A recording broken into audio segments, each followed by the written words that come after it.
राम राम सा। आज अपन बात करें चुनाव की। और चुनाव आमणो है नागौर जिला को। हनुमान जी और ज्योति दो उम्मीदवार है। हनुमान जी पिछली बार बीजेपी गठबंधन कर जीत गया, अब की बार कांग्रेस गठबंधन कर लियो, ठीक। पिछली बार ज्योति कांग्रेस में थी, अब की बार बीजेपी में आ गई, ठीक। दोनों की हो गई अदला बदली।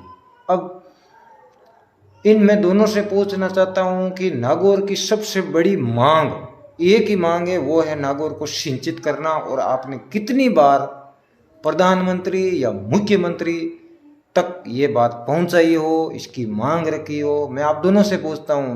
मैं किसी का विरोध नहीं करता, ना मैं हनुमान बेनीवाल का विरोध करता हूं, ना मैं ज्योति मिर्धा का विरोध करता हूं।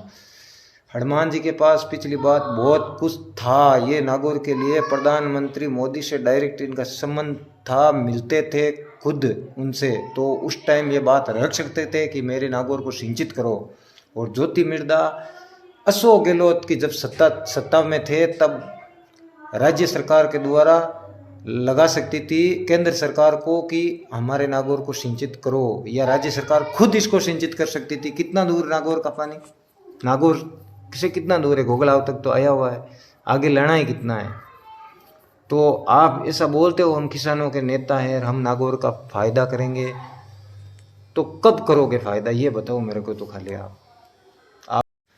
और हनुमान जी, मैं आपसे ये पूछना चाहता हूं कि पिछली बार आप सत्ता में ही थे, समझो आप सत्ता में ही थे, आपके पास नरेंद्र मोदी का सपोर्ट था, तब आपने नागौर के लिए कुछ नहीं किया, तो कांग्रेस के पास जाकर आप क्या कर लोगे नागौर के लिए।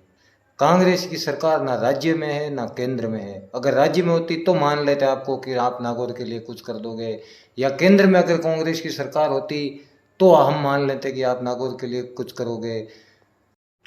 मैं तो नागौर की जनता से कहना चाहता हूं कि जाग जाओ, आप सोए हुए हो, आप जाग नहीं रहे हो। हमें तीसरा कैंडिडेट मिलना चाहिए था या फिर अब हमें कहाँ वोट करना है, हमें ये देखना है। आज नागौर की जमीन इतनी उपजाऊ है कि राजस्थान का कर्जा, आधा कर्जा उतार सकता है नागौर, देश की जीडीपी में सपोर्ट कर सकता है नागौर, इतनी उपजाऊ जमीन है नागौर की। फिर भी नागौर में सिंचाई नहीं है। कोई आम आदमी ट्यूबवेल करवाता है तो उसका कनेक्शन के लिए जाता है तो 5 लाख रुपए कनेक्शन का लगता है, वो वैसे नहीं करवा पाता। फिर हर 2 महीने से बिल आ जाता है 25,000 का, 35,000 का, 30,000 का। कहाँ से भरेगा? किसान के पास कौन सी इनकम है इतनी जो इतने बड़े बिल भर देगा, इतना पैसा लगा के कनेक्शन ले लेगा। और अगर कोई भी सरकारी महकमे में चलते हैं तो कितनी रिश्वत है नागौर जिले के अंदर। कनेक्शन के लिए जाते हैं तो एन को अलग देना होता है, जेन को अलग देना होता है, यहाँ तक कि जो लड़का लगा होता है ना, उसको क्या बोलते हैं, हेल्पर, उसको देना होता है। और कितना नशा, हर गांव में नशा फैला हुआ है नागौर जिले के अंदर।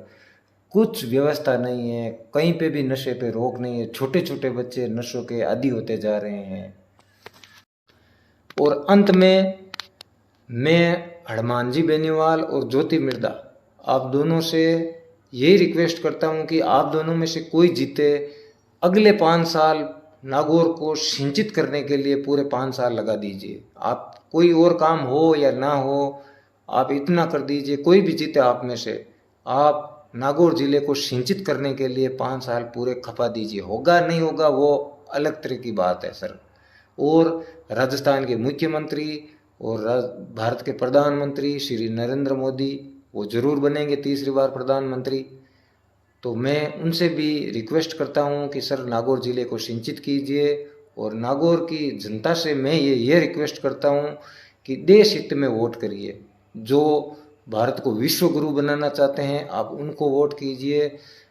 अभी संसार के अंदर आज 10 सालों में जो डंका भारत का बजा है नरेंद्र मोदी की वजह से, आप उन्हें सपोर्ट कीजिए कि संसार आके जब भी कोई विपत्ति आए तो भारत से आके पूछे कि आगे क्या करना है और कैसे करना है। जय हिंद, जय भारत, जय मोदी, हर हर महादेव, जय वीर तेजाजी।